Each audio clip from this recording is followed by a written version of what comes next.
Wherever you go, wherever you roam, icons high above, below, coast to coast, north to south, town to town, by word of mouth. Tell your friend, tell your ma, see the signs, drop your jaw, don't delay, seize the day. There's a million ways to say the landscape iconic.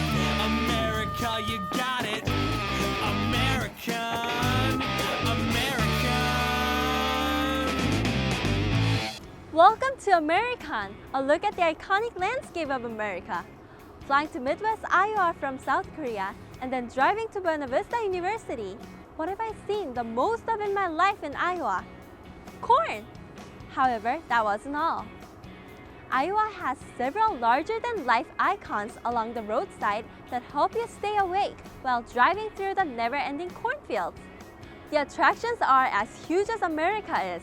Did you know that America has the biggest Hereford bull in the world? Did you know that statue of an Indian princess that an Iowan town and county is named for measures 25 feet from the base of the platform to the top of the head? And did you know there's a lighthouse that sits in the middle of the cornfields? Well, let's go and discover these hidden icons of America on AmerICON. First, we start in north central Iowa along Highway 3 in the county seat of Pocahontas County, the city of Pocahontas. And of course, that is where the beloved Indian princess Pocahontas lives. This 25-foot tall ambassador is made of steel, wood, and cement, and measures 7.5 feet across. Her shoe size is 25. Now let's explore the legendary princess Pocahontas. This is the city of Pocahontas in 1870, and this is the city now today.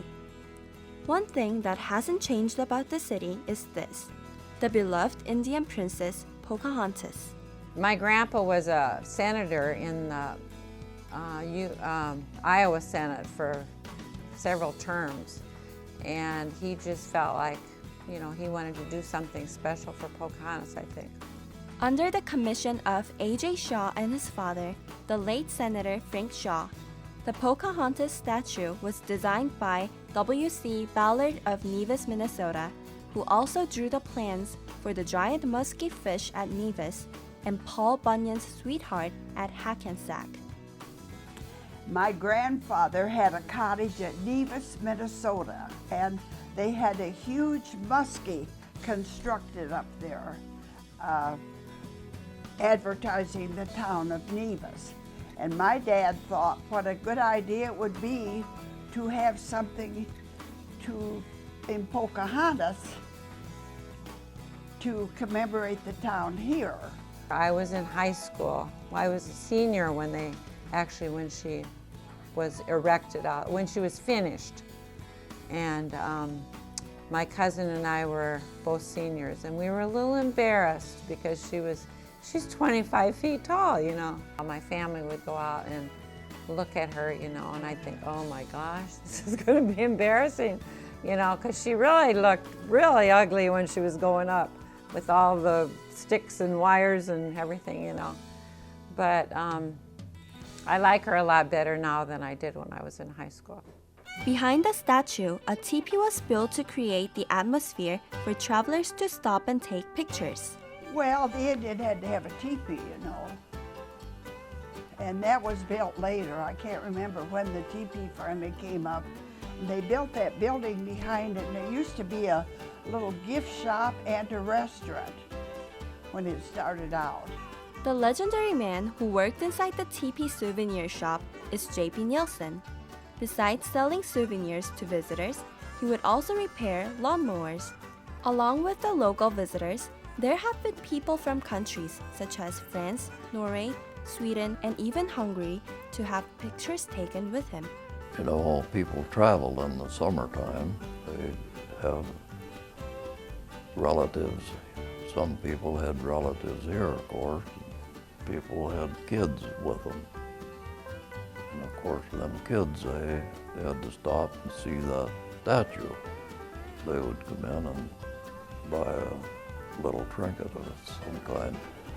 People would stop there and they'd want a picture of the teepee, and they thought I should have my picture along with that teepee.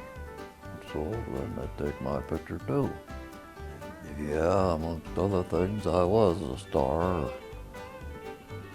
I wasn't very bright, but then I was still a star.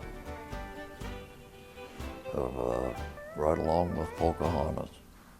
I think the Pocahontas statue kind of gives us a sense of identity. Here in rural America, you know, there's not a lot of differences between one town and the next. I would really like to see the statue preserved. When I started here as city administrator last year, one of my priorities was help preserve and help kind of develop our community entrances. This community has a very progressive spirit. We're always looking forward towards things and planning 10 years, 20, 30 years down the road. One of the more significant icons in the community is our Pocahontas Indian statue. We at one time hoped that maybe we could put up some kind of a teepee that would be just maybe even fabric or plastic or something that would hold up and put a picnic table under there or something. She looks kind of lonely out there right now. She is a link to our past, but it will also be a link towards future generations so they can have an identifying factor for the community. These celebrated icons bring a lively atmosphere to the roadsides of Iowa, and I think we do need to appreciate them. They are the American spirit, and they truly make up the iconic landscape of America.